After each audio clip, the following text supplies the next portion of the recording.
Chapter 14. Octavia, I have a reputation to maintain, Vinyl muttered, cheeks red with shame. She tried to pull the beanie over her eyes. Oh, shush, you sound just like The cellist stopped talking abruptly, freezing in place. Like who? Like a broken record, I meant to say. Whatever, I still look stupid. Vinyl tore the beanie off her head and placed it back on the hook. Luckily, the shop wasn't very busy this early in the morning. Only 2 other ponies were nearby, and they were too busy obsessing over different colored saddles to pay the other couple any mind, which was fortunate because they weren't being very subtle today. The DJ had been so drunk on the fact that they shared the bed again, innocently of course, that she hastily agreed to the plan her roommate set out for the day. It was Thursday, so the gray mare had 2 tutorials in the afternoon, which meant she wanted to get as much done in the morning as possible. Remembering the difficulties they experienced on their spicy date a few days ago, Octavia decided that proper clothing was of utmost importance in the event they wanted to venture outside again. She had already secured herself some lovely blue boots and a white scarf, and was now attempting to outfit her roommate in similar clothes. But it looked great. It matched your mane perfectly, Octavia persisted, following the DJ as she walked over to a different rack. Well, this one isn't too bad, I guess.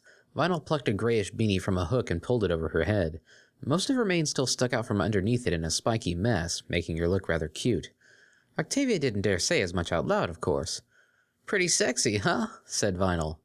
The cellist didn't reply verbally, instead fluttering her eyelashes and smiling. She may have been new to this flirting activity, but she was learning quickly, as evidenced by the DJ choking on air for a moment. Is something wrong, Vinyl? Her smile grew. Recovering somewhat, the unicorn stepped closer. Damn it, Octavia, she whispered. That was totally unfair. I have no idea what you're talking about, the gray mare replied innocently, brushing past her roommate in order to inspect the hoofwear section. Now, why don't we pick you out some boots? You'll need them, especially if we go out walking at night again. All right. Vinyl turned and glanced at the display. How about those dark ones with the black rim?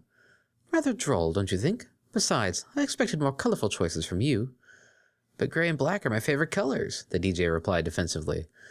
I'm only saying that it's rather odd.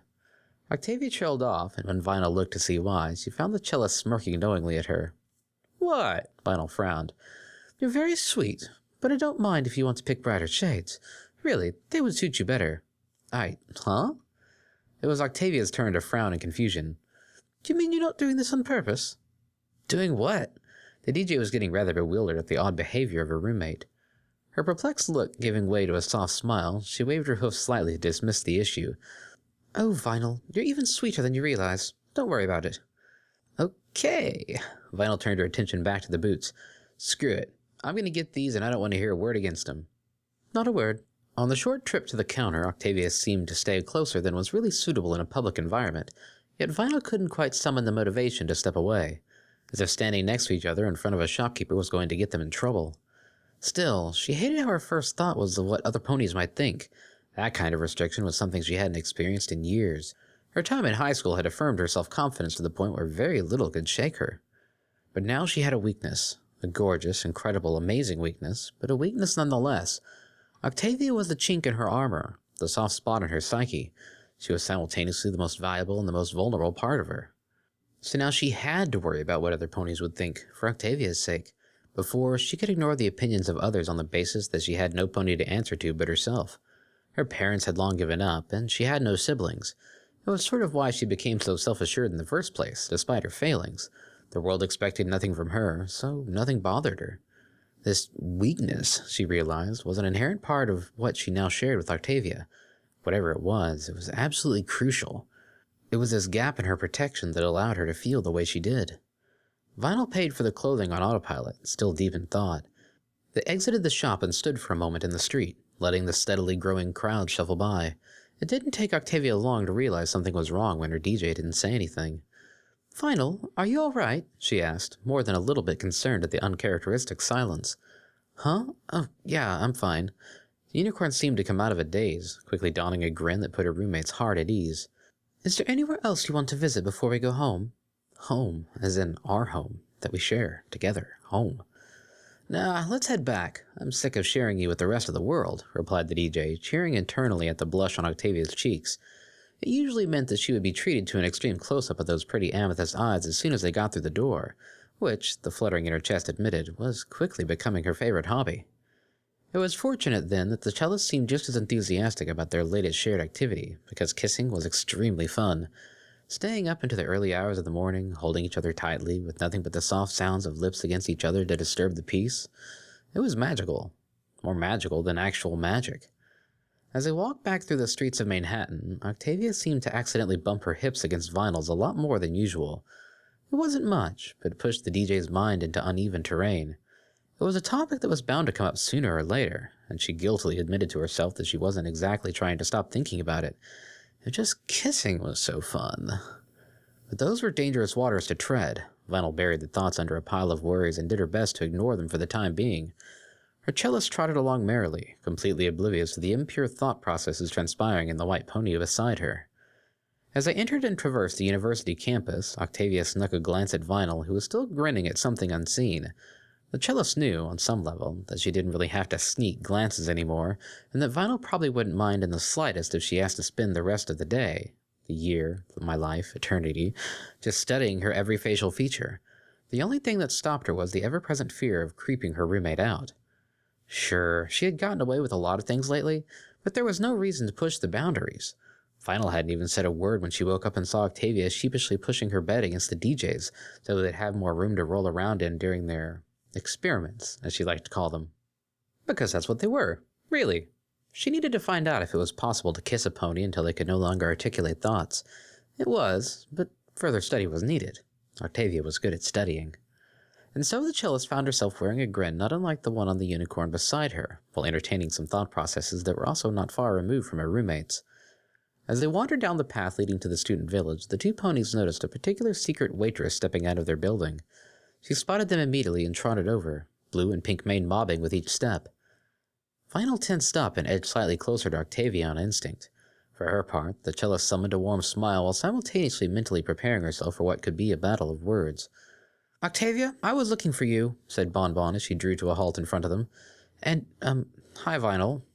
The addition was forced as it was awkward, the cellist noted. "So she's more comfortable with me than with Vinyl for some reason. Interesting." "Hello, Bonbon. How can I help you?" Octavia replied, opting for a friendly tone. "Well, you already have, actually. I just wanted to thank you." "I have? You have spoken to Lyra recently, right?" The gray mare nodded, the surprised reaction of the white pony in her peripherals making her feel a little guilty for not telling her sooner. Lyra was as much Vinyl's problem as hers. "Did my words influence her?" "A lot." Bonbon stepped closer and looked around to make sure no pony else was nearby. "She came to the shop I work at. I won't go into detail, but she was really depressed. I went over to take her order, completely forgetting that she didn't know I worked there. It wasn't my brightest moment." The mare reddened, but pushed onwards. "As soon as she saw me, she started crying. I've never seen her cry at anything. Granted, I've only known her for a semester, but still, she's not the type to bawl her eyes out. Oh, and please don't tell any pony what I'm telling you." They nodded quickly. "All right, well, I took my lunch break and we went to the back room to talk. She broke down and told me all these things I had no idea about. Things I didn't think she was even capable of understanding. At some point, I asked her how she came to all those conclusions. She told me that you spoke to her, Octavia, and your words made her rethink everything." The cellist tried to exchange incredulous looks with Vinyl, but the unicorn was too busy wearing a huge, proud grin. "Which is why," Bonbon continued, "I want to thank you.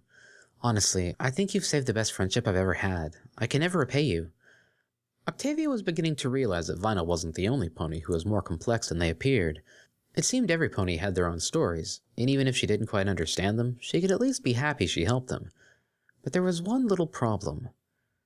"I'm very glad to hear that you two are friends again. However, I must ask, did you tell her about Vinyl and I not exactly being enemies?" Bonbon's eyes widened. "Oh no, definitely not. I couldn't have been further from my mind." After a moment, she cocked her head to the side curiously. "I know it's none of my business, but are you two together?" Octavia had lowered her defenses as soon as it became clear that Bonbon's intentions were good, so instead of replying with a carefully planned and convincing response, she sputtered a few nonsensical noises and fell silent. Fortunately, Vinyl stepped in to reply in her stead. "What makes you ask that?" she said, trying to maintain an air of nonchalance. The cream-colored mare's gaze focused very deliberately on the very article of clothing the two ponies wore. Vinyl followed it, finally realizing what Octavia was talking about in the shop. Gray and black boots and beanie? How did I not see that? Still, part of her felt giddy with happiness at seeing her cellist wearing her colors in return. It was completely unfashionable and it had a terrible contrast, but she wore them anyway, white and blue on gray. I could get used to that. So we're wearing clothing that just happens to be the same as each other's coat and mane. That doesn't prove anything, Vinyl said defiantly. It was a shaky retort, and she knew they were in trouble. If you say so. Everything looks pretty clear from where I'm standing anyway. Bonbon smirked at them both, making it clear that she wasn't about to believe any excuses. Octavia managed to reclaim the ability to form complete sentences. Well, I'm sure you're not the type of pony who would go sharing your theories with others. The blue and pink-maned mare had the decency to look offended. Of course not. Gossip is what almost ruined my friendship with Lyra in the first place. Regardless, please try and be careful. I won't tell any pony, I promise. It's the least I can do for you both. Us both? Repeated Vinyl, raising an eyebrow. Well, yes, it's clear to me now that you're not nearly as bad as Lyra used to insist. Please understand, she's a very complicated pony.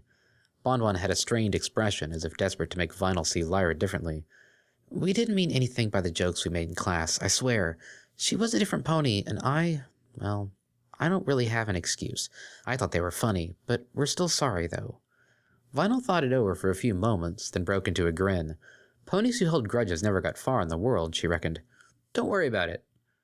The gray mare beside her also started to smile. I would prefer a friend over an enemy any day. Bonbon beamed. Great! I admit, it was pretty daunting telling you all that, but Psyche was right. You two really are nice ponies. Their jaws dropped, unnoticed by the happy cream-colored pony. Well, I'll talk to you later, new friends. She giggled and trotted past, heading back to the main area of the campus. Psych, croaked Vinyl. Is there anything that pony isn't involved in? Octavia said disbelievingly. Gasping in realization, the unicorn rounded on the cellist. What if he knows? Did he tell her to come see us? How does he know we live in this building? Vinyl, perhaps we should take this to our room. Octavia knew she couldn't put off telling Vinyl about Psyche any longer. Guilt flooded her mind as she realized she probably should have told her a few days ago. They made haste into the building and up the stairs, welcoming the warmth inside. The cold was less noticeable when they had clothes on, but it was far from gone. Once inside their room, Octavia deliberately took her time taking off each boot, trying to stall the dreaded moment for just a bit longer. Vinyl pulled her beanie off, letting her hair resume its former shape.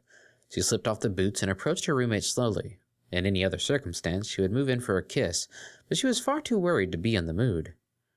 Do you know something I don't? She asked quietly. Octavia cringed and looked at the ground. Please don't be angry. The unicorn felt a stab of pain in her chest at the idea. She quickly moved closer and raised the cellist's chin so she looked her in the eyes. I'm not going to get angry. Just tell me what's up, because I feel out of the loop here. Taking a deep breath, Octavia took the plunge. Psyche is the current student counselor. When I went to see a professional, it turned out to be him. Jamming her eyes shut, she continued quickly. I told him everything. How the arguments were fake, how we became friends, how you make me feel. Her voice dropped to a whisper. Everything. She didn't dare open her eyes to see Vinyl's reactions, for fear of seeing those garnet eyes laced with disappointment, or rage, or sadness. It would be too much. Vinyl, I am so sorry. I was confused about so many things, and... The feeling of lips quickly pressing against hers indicated it was time to stop talking. It was a short peck, meant to silence and reassure simultaneously. What did he say? The DJ asked softly. He gave me some advice. It gave me the courage to come back to you, and, well, you know what happened. He didn't say, I knew it, or anything? No, definitely not. He was completely professional. Vinyl sighed in relief. I'm glad to hear he's not as much of a douchebag as I thought he was, but I'm still kind of hurt that you didn't tell me. She immediately found herself enjoying the extreme close-up she had been thinking about earlier in the day. It was impossible to not immediately accept the cellist's apology. You know what? I'll get over it. With the words out of the way, she moved in to return fire. This was something she hadn't considered during her reverie at the shop. She had thought of Octavia as a weakness, albeit one she couldn't do without, but a weakness nonetheless. That may have been true, but it wasn't the extent of Octavia's influence in her life. As she had just felt, her cellist gave her the strength not to let little things affect her. She was her greatest strength as well as her most vulnerable weak point. It didn't matter that Psyche knew, or that Bonbon suspected, or that every pony would probably know soon enough. All that mattered was Octavia, breathing hard and blindly trying to pull Vinyl closer than was physically possible. At the end of the day, as long as she could come home to her cellist, nothing else mattered.